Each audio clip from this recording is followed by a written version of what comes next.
Power Tracker is a resource providing easy access to data on renewable energy projects and coal-powered plants across South Africa.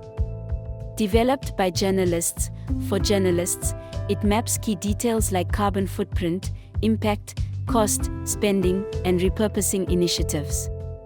With the world switching to renewables and billions pledged, tracking this investment is challenging.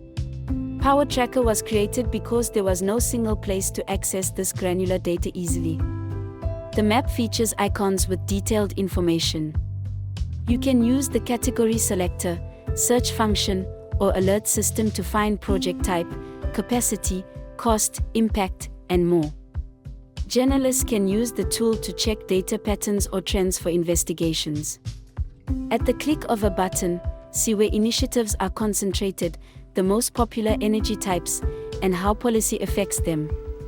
Power Tracker helps identify topics to build new stories through its data. You're encouraged to share data you come across. You can also request access to Power Tracker data for your research or suggest a story. Check out the stories produced using the tool on our investigations page.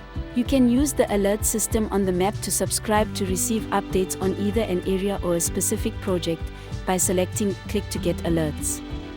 Join our community.